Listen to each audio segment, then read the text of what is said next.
Good morning. அனைவருக்கும் வணக்கம். நம்ம இன்னைக்கு பார்க்க போகிற ஒரு முக்கியமான யூஸ்ஃபுல்லான ஒரு இன்ஃபர்மேஷன். இப்போ பார்த்தீங்கன்னா நம்ம வந்து இந்த டியூவல் பேண்ட் மோடத்தில் வந்து பேண்ட் ஸ்டீரிங் பற்றி பார்க்க போகிறோம். இதில் வந்து நம்ம நெட்ஒர்க்கில் போய் எப்பவும் போல் வந்து நம்ம ஒய்ஃபை எல்லாம் பிபிபி எல்லாம் கான்ஃபிகர் பண்ணிடுறோம்.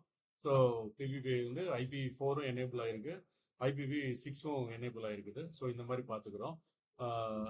இதுக்கப்புறம் நம்ம வந்து நெட்ஒர்க்கில் போயிட்டு 5Gயில் போய் ஃபஸ்ட்டு வந்து ஒரே எஸ்எஸ்ஐடி நேம் வந்து NICT டெஸ்ட் ஒய்ஃபை அப்படின்னு வச்சுருக்கிறோம். பாஸ்வேர்டு வந்து பார்த்தீங்கன்னா செக்யூரிட்டியில் போய் நம்ம வந்து பாஸ்வேர்டு வந்து நெட்லிங்க் @123ன்னு வச்சுருக்கிறோம். இதே செக்யூரிட்டி பார்த்தீங்கன்னா TKIP AEC இது ரெண்டுமே வந்து நம்ம எனேபிள் பண்ணியிருக்கிறோம். அதே மாதிரி 2.4லையும் போயிட்டு சேம் SSID வைங்க, பாஸ்வேர்டும் வந்து சேம் பாஸ்வேர்டு.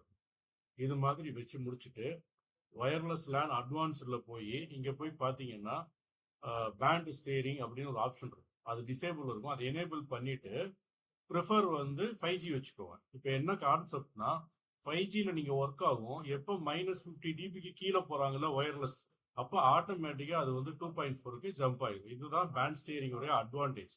அப்போ அந்த கஸ்டமர் ஒவ்வொரு தடவையும் போய் SSIDயை மாற்ற தேவையில்லை.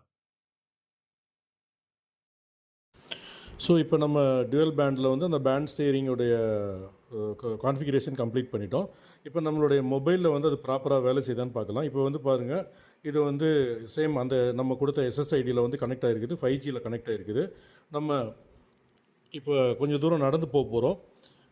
இப்போ பார்த்திங்கன்னா சிக்னல் கொஞ்சம் 5G குறைய ஆரம்பித்த உடனேயே ஆட்டோமேட்டிக்காக அது 2.4க்கு மைக்ரேட் ஆகிடுது, சேஞ்ச் ஆகிக்குது.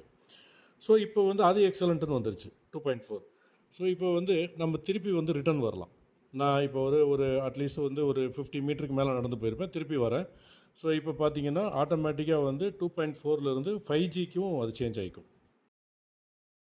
இந்த விஷயம் உங்களுக்கு யூஸ்ஃபுல்லாக இருந்திருக்கும். இதே மாதிரி இன்னொரு விஷயத்தில் நான்